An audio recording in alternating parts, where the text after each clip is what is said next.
اعوذ باللہ من الشیطان الرجیم بسم اللہ الرحمن الرحیم۔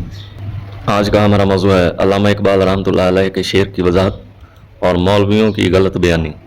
تو علامہ اقبال فرماتے ہیں، وہ قوم کے فیضان سماوی سے ہو محروم، حد اس کے کمالات کی ہے برق و بخارات، ہے دل کے لیے موت مشینوں کی حکومت، احساس مروت کو کچل دیتے ہیں آلات۔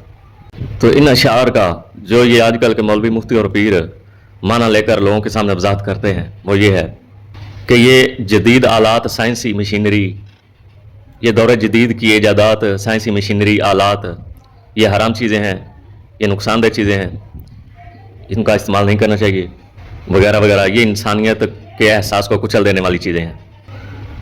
یہ جدید آلات انسانیت کے احساس کو کچل دیتے ہیں، ختم کر دیتے ہیں، اس لیے یہ چیزیں، یہ آلات غلط ہیں۔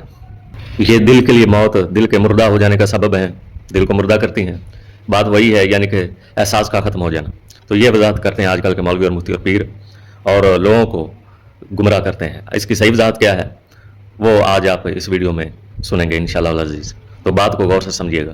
اقبال فرماتے ہیں، وہ قوم کے فیضان سماوی سے ہو محروم، یعنی ایسی قوم یا ایسے لوگ جو آسمانی فیض یعنی دین اسلام سے محروم ہوں، حد اس کے کمالات کی ہے برق و بخارات، یعنی ان کے کمالات کی پھر حد وہی رہ جاتی ہے کہ بجلی کی طرح تیزی دکھانا اور بخارات کی طرح اڑنا۔ آگے فرماتے ہیں، ہے دل کے لیے موت مشینوں کی حکومت، احساس مروت کو کچل دیتے ہیں آلات۔ یعنی ان تمام باتوں کا یہ مطلب نکلا، ایسی قوم یا ایسے لوگ جو آسمانی فیض یعنی دین اسلام سے محروم ہوں، تو جب ان کے ہاتھوں میں، ایسے ہاتھوں میں یہ جدید آلات، سائنسی مشینری وغیرہ جب یہ آ جائیں گے ایسے ہاتھوں میں، تو پھر یہ انسانیت کی تباہی کا سبب بنے گا۔ یہ دلوں کو مردہ کریں گے، انسانیت کے احساس کو ختم کریں گے، انسانیت کے خلاف کام کریں گے۔ یہ آلات پھر انسانیت کو کچل دینے والا سبب بن جائے گی۔ اس سے یہ ہرگز ثابت نہیں ہوتا کہ یہ آلات غلط ہیں، یہ سائنسی ایجادات غلط ہیں، یہ چیزیں غلط ہیں، یہ ہرگز ثابت نہیں ہوتا۔ بلکہ ان اشعار پر غور کرنے کی ضرورت ہے کہ وہ قوم کے بارے میں بات کر رہے ہیں، ایسی قوم جو آسمانی فیض سے محروم ہو، دین اسلام سے محروم ہو۔ ایسی قوم کے ہاتھوں میں جب یہ آلات آ جائیں گے تو وہ انسانیت کی تباہی، انسانیت کے احساس کو ختم کریں گے۔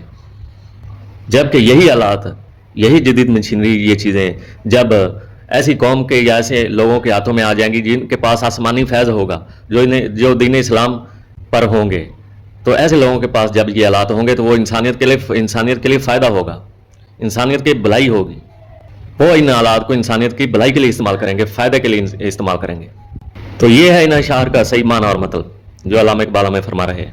جبکہ ان مولویوں، مفتیوں اور پیروں نے اس کا غلط معنی نکال کر عوام کو گمراہ کیا ہوا ہے، اور اس عوام میں جھگڑا پیدا ہو گیا ہے۔ کوئی کہتا ہے یہ چیزیں حلال ہیں، کوئی کہتا ہے حرام ہیں۔ ان کو پتہ نہیں ہے کہ یہ چیزیں حلال کس طرح بنتی ہیں اور حرام کس طرح بنتی ہیں۔ یہ چیزیں بذات خود حرام نہیں ہیں، غلط نہیں ہیں، ان کا استعمال غلط ہے، جو علامہ اقبال اپنے اشعار میں وضاحت کر رہے ہیں۔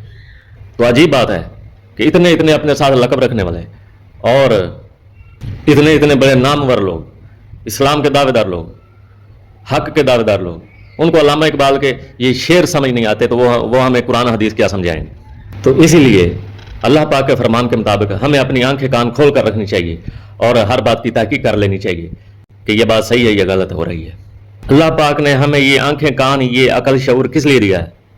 یہ اندھے ہو کر چلنے کے لیے نہیں دیا کہ ایک دو گلاس پڑے ہو، ایک میں پانی اور ایک میں دودھ ہو، اور آپ کے پیر صاحب یا مفتی صاحب یا مولوی صاحب کہہ دیں پانی والے گلاس کو کہ یہ دودھ ہے، آپ کہیں حق کے زندہ باد۔ تو اتنے اندھے نہ بنے۔ اللہ پاک قرآن پاک میں فرماتا ہے کہ ہر چیز کی قیامت والے دن تمہاری آنکھوں، کان کی، تمہارے کان، آنکھیں، ہاتھ، پیر، ان سب چیزوں کی پرسش ہوگی، تم سے حساب لیا جائے گا۔ تو دعا ہے کہ اللہ پاک ہمیں ایمان کی سلامتی عطا فرمائے اور ایمان کی سلامتی کے ساتھ اس دنیا سے لے جائے۔ آمین ثم آمین۔